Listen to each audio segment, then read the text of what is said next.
This is Cerebral Cinema. Movies of the mind.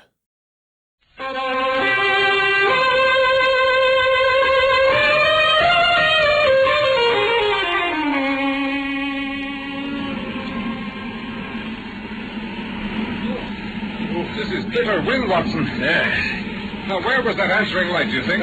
Further up, I feel sure, by the Neolithic hut circle. Good heavens! What's that, Watson? I don't know. I heard it once before. It's a sound they have on the moor.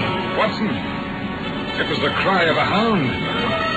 The hound of the Baskervilles. Even to this day, I tremble when I recall those words. My name is Watson, Dr. Watson, and it was my privilege to share the adventures of Sherlock Holmes. I'll just refresh your memory on events so far, and then we'll tell you what happened next concerning the Hound of the Baskervilles.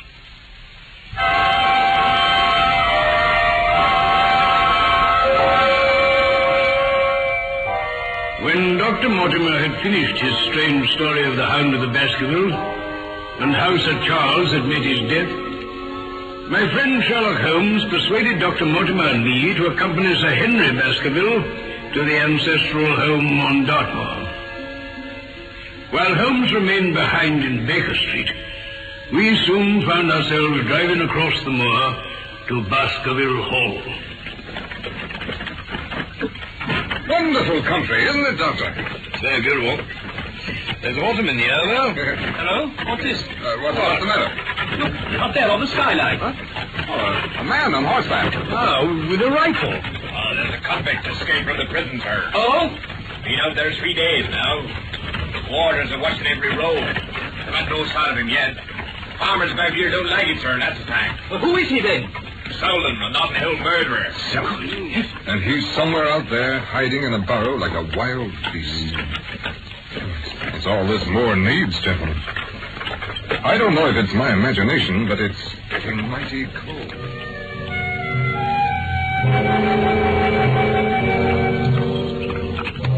Welcome, Sir Henry. Welcome to Baskerville Hall. Thank you. You are Barrymore, I take it? I am, Sir Henry. I see. Doctor, will you stay for dinner? No, thank you, if you don't mind. My wife will be expecting me. Mm-hmm. I'd stay to show you over the house, but Barrymore will be a better guide than I. Very well. Perkins. Perkins, take Dr. Mortimer on with you. Au revoir, then, Doctor, and thank you for all the help you've given.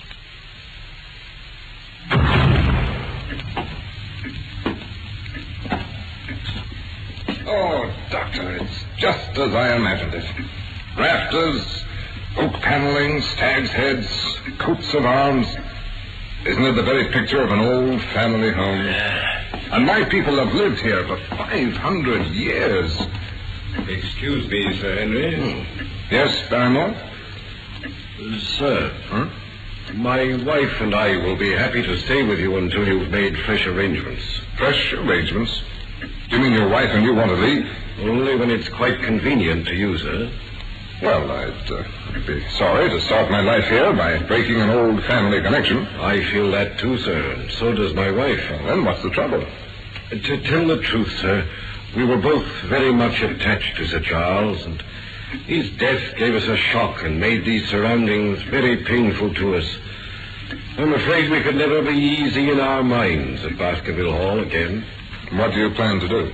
Well, I've no doubt, sir, we shall succeed in establishing ourselves in some business. Sir Charles's generosity has given us the means to do it. I see. And now, sir, perhaps I'd better show you to your room.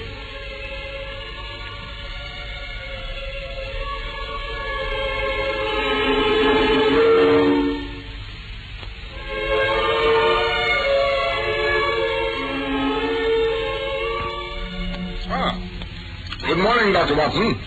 Oh, morning, Sir Henry.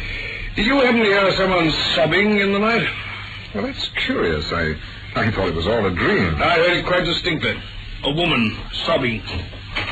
Good morning, gentlemen. Barrymore. It's a very good breakfast. Tell me, we both thought we heard a woman crying in the night. Do you know anything about it? No, Sir Henry. There are only only 2 women here at night. One is the scullery maid who sleeps in the west wing, and the other is my wife. It certainly wasn't her. Can I bring you more coffee, sir? No, thank you. Very good, Sir Henry.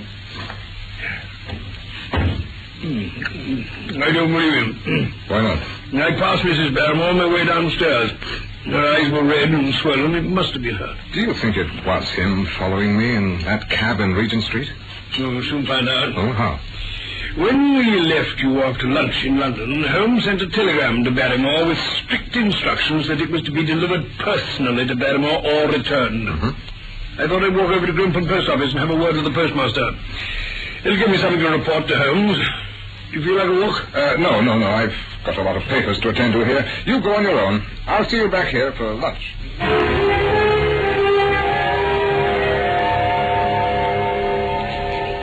What you're querying, sir. My boy took the telegram and gave it to Mrs. Barrymore. Why not to Mr. Barrymore himself, as instructed? He was up in the loft at the time. Did anyone see him? Well, surely his wife ought to know where he is. He got the telegram, didn't he? If there's any mistake, it's for Mr. Barrymore to complain. Excuse me, but isn't this Dr. Watson? Yes, but I don't think I have... Allow me to introduce myself. Stapleton of Merripit House. Stapleton, how do you do, sir? I hope Sir Henry is none the worse for his journey. He's very well, thank you. Excellent. You're going back to Baskerville Hall now, Doctor? That was my intention. Then our roads lie together. And just over there, you can see the plume of smoke from here. That's where I live, Merripit House. It's only a moderate walk from Moorpath. If you've a few minutes to spare, I should appreciate the honor of introducing you to my sister. I should be delighted. Oh, come along, then.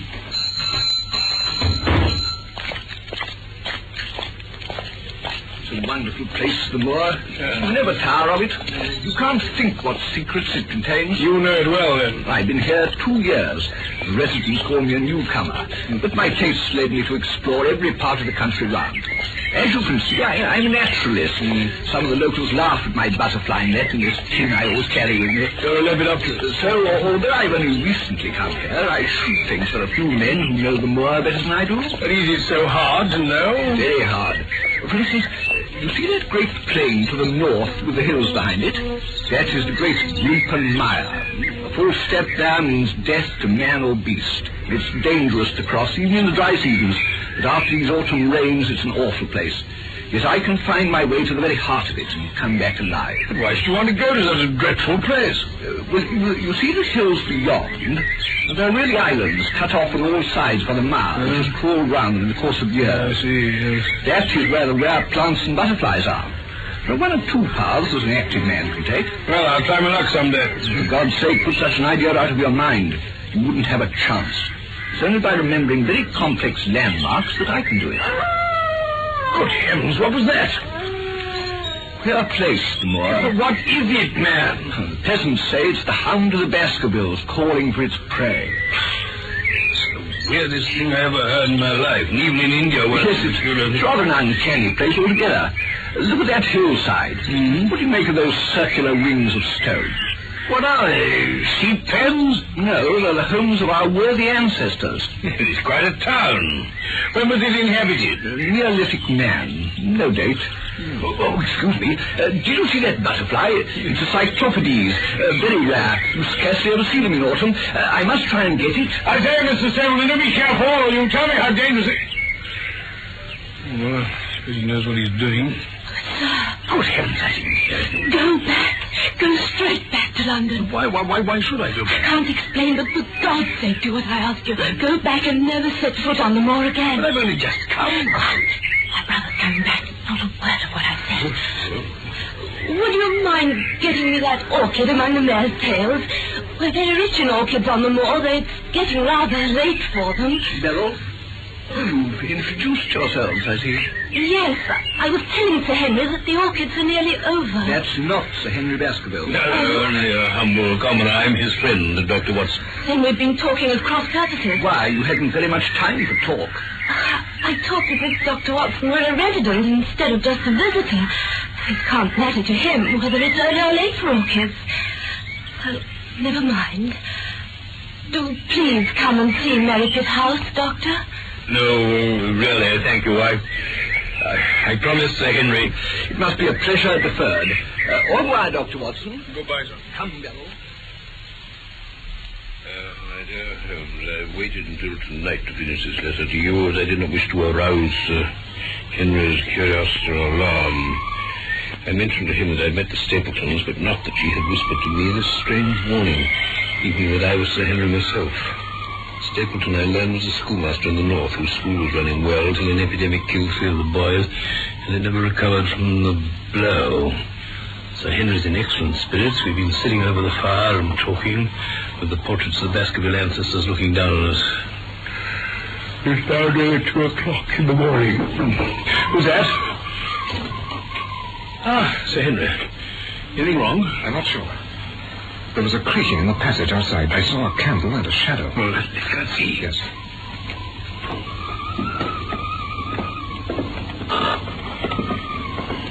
There you are. There's a light in one of those rooms. Who is it? Barrymore. What's he doing? Seems to be signaling with a candle, I should think, and staring out on the moor.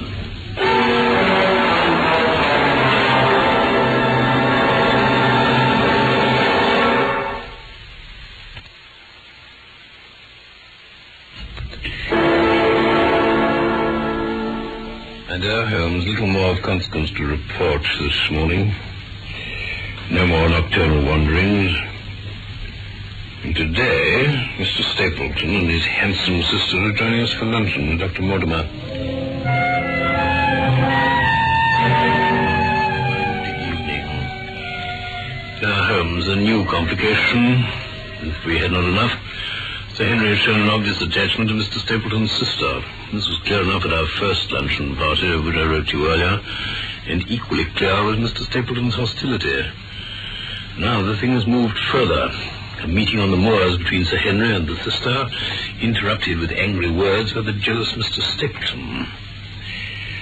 Otherwise, nothing, but we listen every night for Barrymore to repeat his strange behavior.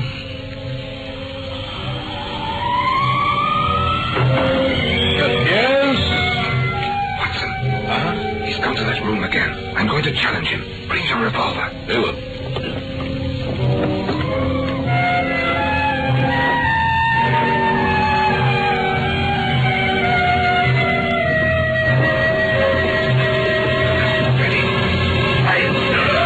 Barrymore! What are you doing here? Nothing, sir. He must have been holding that candle as a signal. Give it to me, Barrymore. It's not a signal, sir. Give me that candle.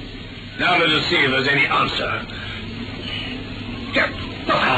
There it is. By Jove, yes. Rascal. You still denies the signal? It's my business, not yours. Then, by thunder, you'll leave my employment in the morning. Come, Watson. Bring your revolver. I have it with me. I'm going to take that man out there, whoever he may be.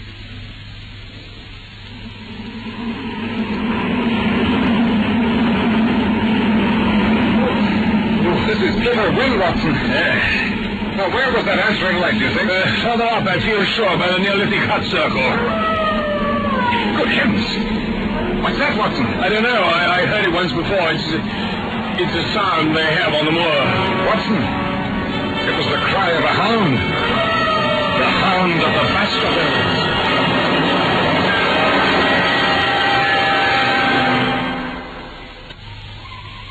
Now, Barrymore, to whom were you signaling?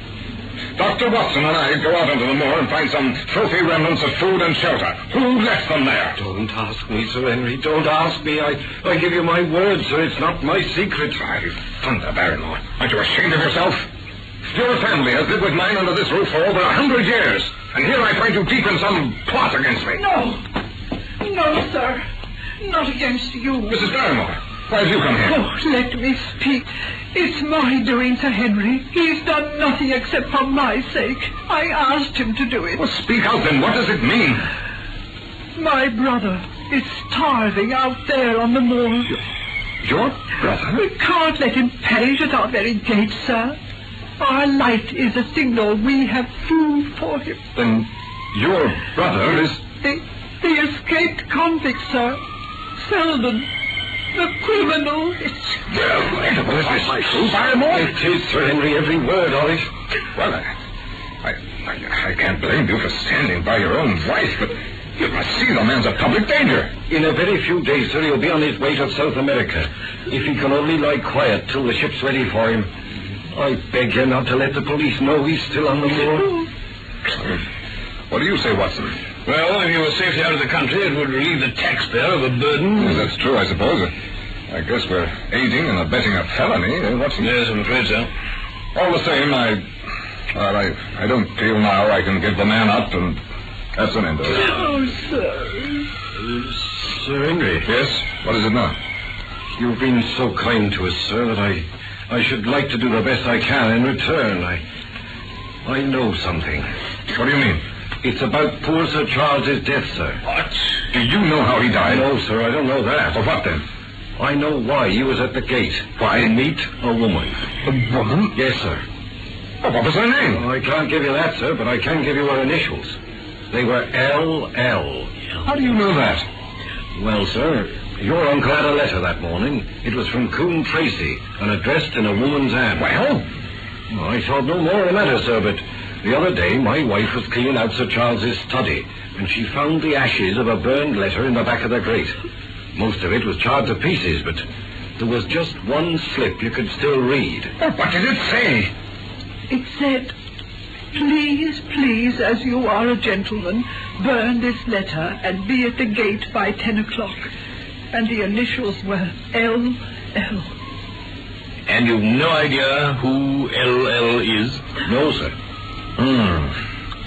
Very good, Barrymore. You and your wife may go. Thanks. Thank you, sir. Thank God bless you, sir. L.L.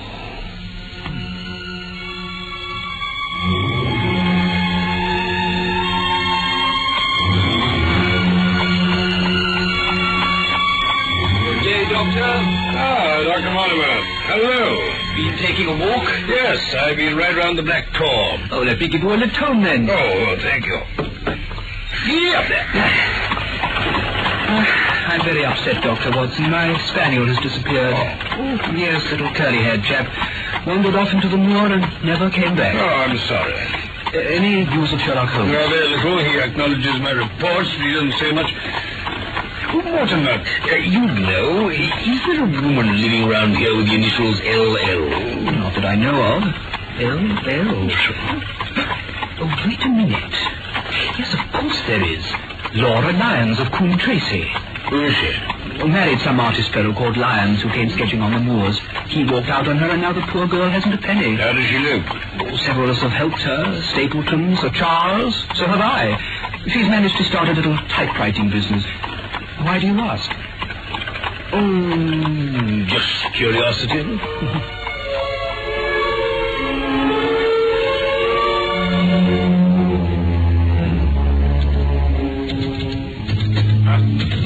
Mrs. Lyons? I don't think we've met, Mr... Dr. Watson. Oh, how do you do? How do you do? It was about the late Sir Charles Baskerville that I've come to see you. What can I tell you about him? You knew him, didn't you? Yes. I owe a great deal to his kindness. Did you correspond with him? What is the object of this interrogation? To avoid a public scandal. Yes. I did write once or twice to Sir Charles to acknowledge his generosity. How did he know enough about your affairs to be able to help you? Through my friend, Mr. Stapleton. Did you ever write to Sir Charles asking him to meet you? Really, sir? Certainly not. Not on the very day of Sir Charles's death? No. Surely your memory deceives you. Didn't you write, please burn this letter and be at the gate by 10 o'clock? Yes.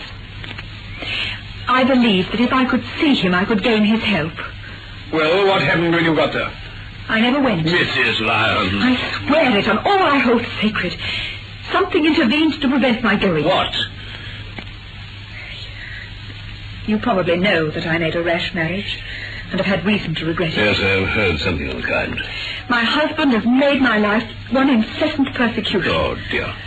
I'd learned that there was a possibility of regaining my freedom if certain expenses could be met. And I thought that if Sir Charles heard the story from my own lips, he might help me. Then why didn't you go? Because I received help in the interval from another source. Then why didn't you write to Sir Charles and explain? I was going to. Then the next morning, I heard that he had died.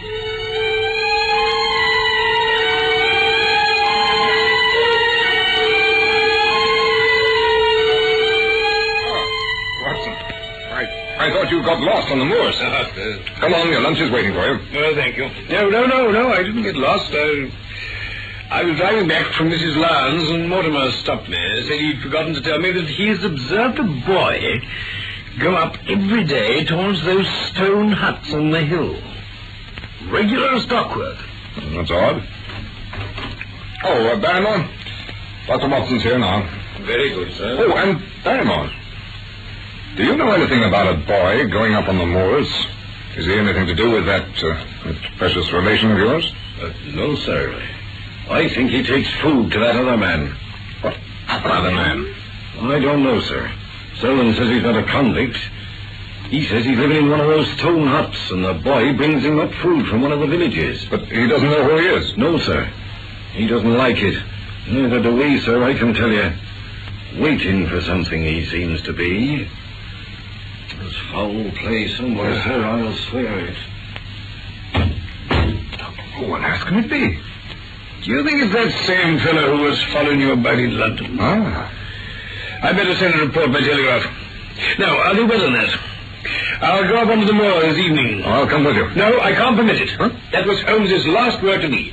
Keep him off the moor, especially after dark. And it'll be close on dark by the time I get there. But, my dear fellow... Don't worry, I'll take my revolver.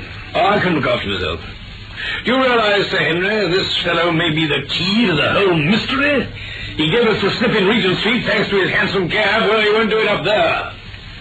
Who knows? For once I may succeed where even Holmes has failed.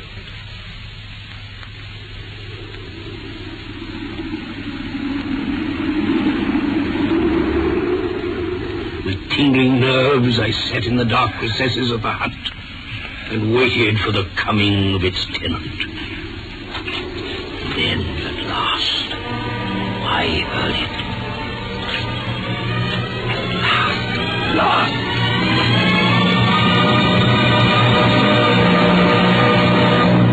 It's a lovely evening, Watson. I really think you'll be more comfortable outside than in. Holmes! And please be careful with that revolver. Oh, my dear Holmes, I was never more glad to see anyone in my life. How did you know I was in there? Watson, if you seriously desire to surprise me, you must change your tobacconist. Oh, my cigarette end? Yes. You threw it down, no doubt, at that supreme moment when you charged into the empty hut. But Holmes, how in the name of wonder did you get here? I thought you were in Baker Street working on that case of blackmailing. That was what I wished you to do. I've been over to see Mrs. Laura Lyons at Coombe Tracy. Well done. We've obviously been working on parallel lines. What did you learn? Well, she made an appointment with Sir Charles at the gate. She admits that. She wanted money to help her divorce. But she never went. Something happened to make her change her mind, but she wouldn't tell me what. She also said that she first got in touch with Sir Charles through Stapleton. Ah, now that's important. It bridges the gap. You're aware, I suppose, that there's a close intimacy between the lady and Stapleton? No, I didn't know that. There's no doubt about it. Now, this puts a very powerful weapon into our hands. If I can only use it to detach Stapleton's wife... His wife? Why, yes. The lady who passes for his sister is his wife. Good heavens, why the elaborate deception? Because he foresaw that she'd be more used to him as a free woman. Then, is he our enemy? Was it he who dogged us in London? So I read the riddle. Stapleton. And the warning letter, that must have come from her. Exactly. But Holmes, how do you know this woman's his wife? Because he so far forgot himself as to give you a true piece of autobiography when he first met you. There's no one easier to trace than a schoolmaster. Then what's Stapleton after? It is murder, Watson. Refined, cold-blooded, deliberate murder. My God, what's that? Where is it? The Hound! Great heavens, if we're too late! Come, Watson, come!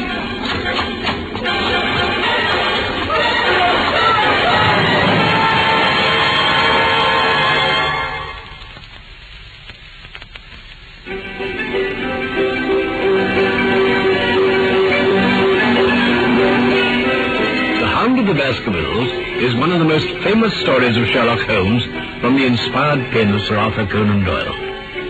We are presenting it in 3 parts, and you have just heard part 2. My name in real life is Norman Shelley. My old colleague, Carlton Hobbs, played Sherlock Holmes, and I was Dr. Watson. Felix Felton wrote the script for this BBC production from London.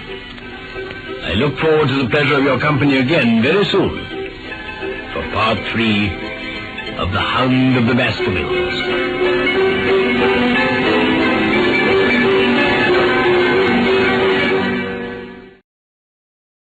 Cerebral Cinema hopes you have enjoyed this movie of the mind.